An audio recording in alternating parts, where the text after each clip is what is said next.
savez, j'ai participé à ma première CAN en 1984. J'étais tout jeune. Et je n'ai pas raté une seule CAN depuis. Peut-être une. Et Dakar, j'étais. Mais j'ai pratiquement passé ces longues dernières années à assister à toutes les CAN. Comme vous pouvez l'imaginer, il y a eu des hauts et des bas. On a été champion dans certaines compétitions, on a été sorti dans d'autres. Mais l'un dans l'autre, nous sommes quintuples champions. C'est ce qu'il faut retenir. Aujourd'hui, en Égypte, à l'édition totale 2019, nous venions pour conserver ce titre.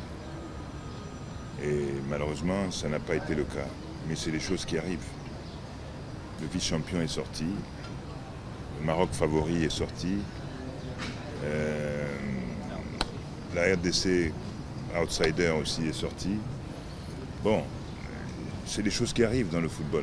Et moi, j'ai suffisamment d'expérience pour comprendre, pour savoir que le football reste un jeu et il faut un gagnant, il faut un perdant.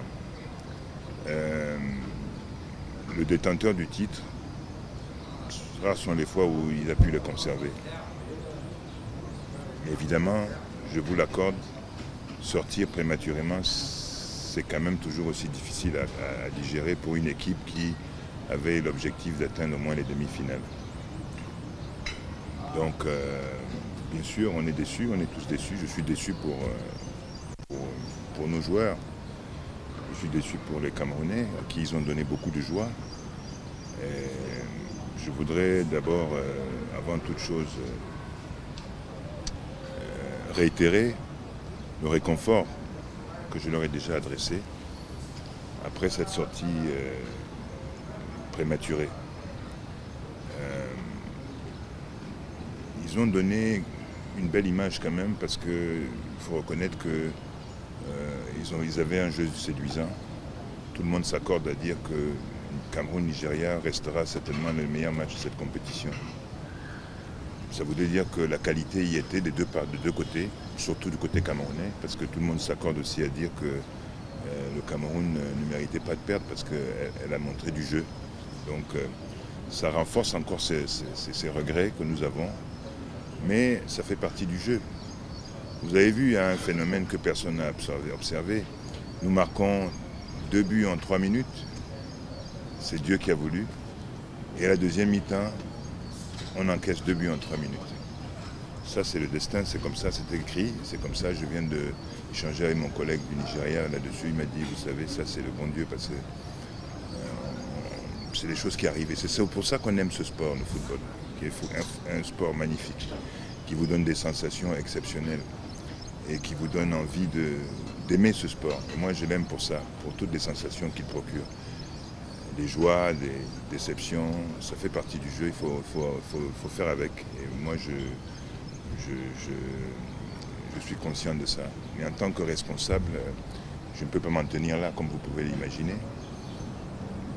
Après une compétition, toutes les nations qui sont ici vont faire le bilan, comme nous allons le faire. Il s'impose et il est important de faire un bilan. Et ce bilan, il va être fait sur la base, n'est-ce pas, des rapports que nous allons avoir, des techniciens, des rapports que nous allons avoir sur le plan administratif et tout, pour tirer des leçons et préparer les prochaines échéances.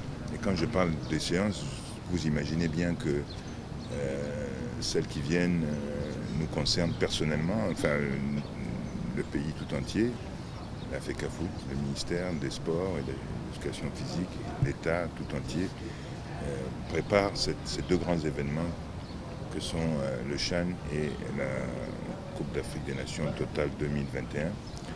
Par conséquent, il est important, au sortir d'une compétition comme celle-ci, de se projeter sur l'avenir et commencer à corriger, n'est-ce pas, tous les manquements et voir quelles ont été les erreurs pour qu'elles ne se reproduisent plus dans l'avenir. Donc aujourd'hui, l'heure est au bilan. Un bilan ne se fait pas comme ça. Il faut réunir toutes les données, s'asseoir. Et puis moi, je représente le comité exécutif. Je parle au nom du comité exécutif. Nous devons mettre les formes. Il y a un exécutif qui est là. Nous allons nous concerter ensemble très prochainement, dans les prochains jours, pour tirer les leçons et les enseignements de cette aventure. Cette double aventure, pas tant pour moi, parce qu'il faut préciser que nous sortons d'une Coupe du Monde et d'une Coupe d'Afrique des Nations. Et je voudrais dire plus globalement, après 7 mois d'activité, nous sortons de 3 compétitions majeures. Une concernant les U17 que nous avons remportées, une concernant la Coupe du Monde des féminines, avec une place en 8e de finale qui n'est pas négligeable, avec des adversaires que vous connaissez qui se sont retrouvés dans le carré d'as, parce que le finaliste est quand même... Nous avons fait 45 minutes de jeu égal avec les Pays-Bas, et je dois dire que c'est quand même important de le souligner. Et enfin, nous avons la CAN Total 2019, à laquelle nous avons participé en 7 mois. Donc, on ne peut pas sortir de ces aventures, ces grandes aventures, sans tirer les enseignements. Nous avons un peu pris le train en marche puisque nous arrivons et nous avons trouvé des équipes en place et nous avons travaillé avec ces équipes. Nous avons travaillé avec un système en place et donc aujourd'hui il est question de repartir avec de nouvelles bases et certainement avec nos empreintes à nous dans les prochaines échéances qui arrivent. Et encore une fois, une année très compliquée en termes de calendrier. Nous avons la Coupe du Monde au Brésil pour ce qui concerne les U17. Donc on ne peut pas rester indifférent. Nous allons mettre tout en œuvre pour que dans les prochains jours, ce bilan, nous allons le faire pour tirer les enseignements. Parce que la population camerounaise n'a pas la bonne information. Il y a certains pays. Moi, je voudrais que vous êtes avec nous pour poser la question de savoir quel a été le rôle du Samuel Eto'o auprès de vous à la définition. Mais écoutez, vous savez, nous avons tout à fait besoin, n'est-ce pas, d'être soutenus, d'être aidés, d'être toutes les bonnes contributions. Je l'ai dit depuis mon début de mon mandat, je dis je ne fermerai la porte à personne. Toutes les bonnes contributions sont les bienvenues.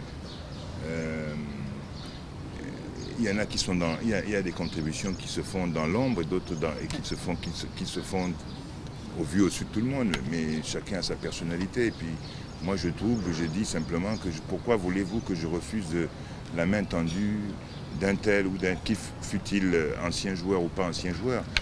Toutes les portes sont ouvertes. L'équipe nationale n'appartient à personne. Personne, je vous assure.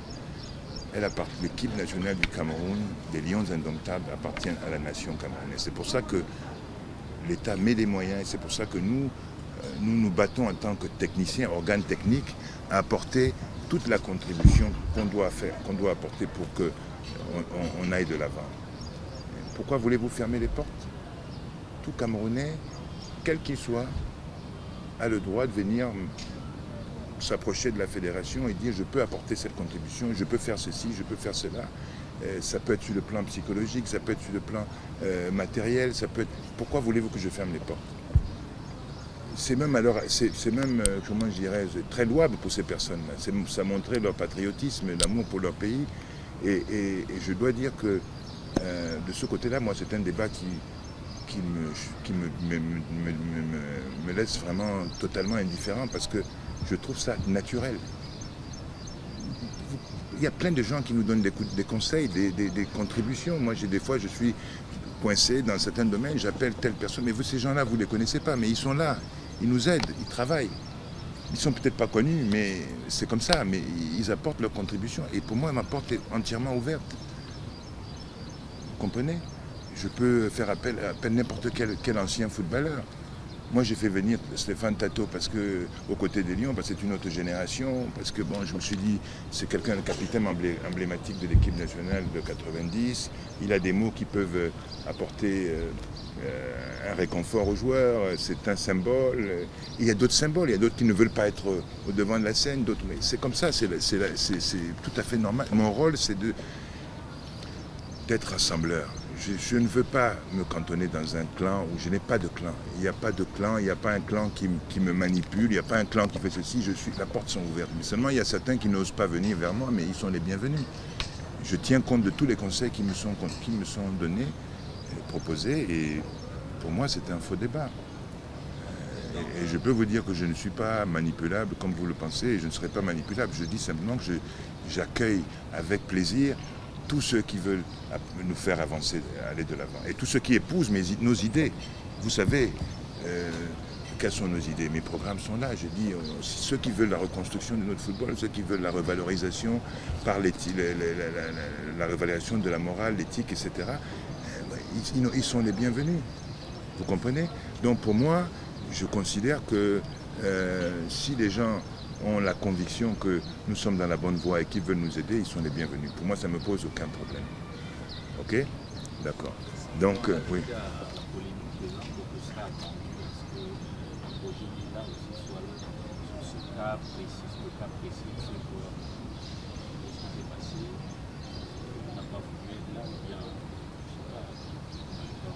Non, moi j'ai pas. Je pense qu'il faudra lui poser la question. Il vous dira pourquoi il n'est pas venu. Moi je n'ai pas le droit de lui dire, mais il pourra lui poser la question, il vous dira ce qui s'est passé. Ok? Voilà. Donc ce que je voulais dire entre autres aussi, c'est que par rapport à cette histoire des primes, ça sera un des points sur lesquels nous allons certainement prendre des décisions importantes, mais sachez que j'avais déjà anticipé, parce que nous avions prévu, dans le cadre de la refonte et de la réorganisation de nos sélections, de mettre en place une charte d'adhésion à l'équipe nationale, dorénavant. Et ce sont les U17 qui vont être les premiers à expérimenter ça en octobre. Chaque joueur qui rentre en équipe nationale, quelles que soient les catégories, aura à signer une charte d'adhésion dans laquelle il y aura un règlement intérieur, les obligations des joueurs, les obligations des encadreurs et puis les sanctions. Et évidemment, une grille de primes qui sera arrêtée d'un commun accord définitivement pour qu'on n'ait plus à revivre ce genre d'aventure. Encore que je vais vous dire une chose, c'est que nous n'avons pas, il a été dit qu'on n'avait pas payé les primes, et toutes les primes ont été payées bien avant le départ en compétition. Il ne s'agit pas donc, comme dans le passé, des primes qui n'ont pas été payées, mais il s'agit de primes qui ont été payées, mais pour lesquelles les intéressés n'avaient pas accepté le montant qui avait été arrêté. Donc c'était une revendication qui est arrivée malheureusement un peu tard. Mais sinon, les primes ont été payées. Donc je veux dire, pour éviter cet incident, nous allons mettre en place un cadre. Et d'ailleurs, ce cadre-là doit rappeler certaines valeurs. Parce que cette charte va rappeler qu'on n'est pas en club, mais on est en équipe nationale. Et en équipe nationale, on joue pour le drapeau, on joue pour la nation. Et il y aura dessus des rappels sur l'hymne national, et les différents principes qui prédestinent un grand pays, une patrie, ça a des valeurs. Il faut les respecter, on va le leur rappeler. En signant cette charte, ils prendront donc l'engagement de respecter ces valeurs et de respecter les engagements qu'ils ont pris vis-à-vis de cette équipe, vis-à-vis de leurs collègues, vis-à-vis de la République.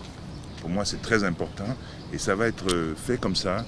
Et celui qui ne signera pas ou celui qui ne veut pas signer, eh bien, il ne sera pas en équipe nationale. Ça sera clair, qu'il soit une star ou autre, peu importe.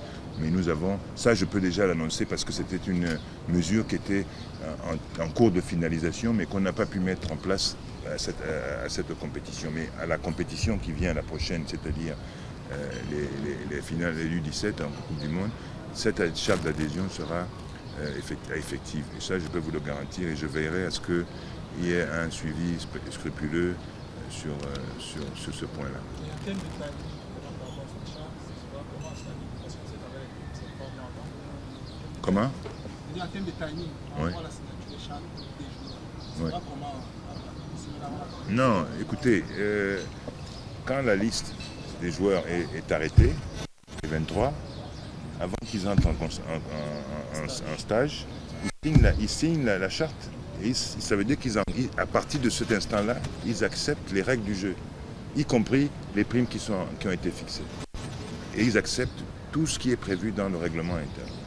Et on leur donnera d'ailleurs un guide qu'ils vont garder sur eux.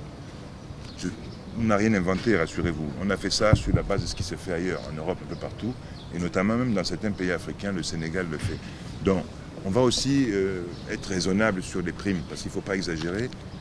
Je trouve personnellement que ça prend des proportions extrêmement importantes et je dirais même, non, il faut revoir ça. Il faut qu'on s'aligne sur ce qui se fait un peu ailleurs et que, bon voilà, ma foi, c'est comme ça. Vous venez en équipe nationale, vous acceptez les règles du jeu. Moi, j'en ferai un point d'honneur.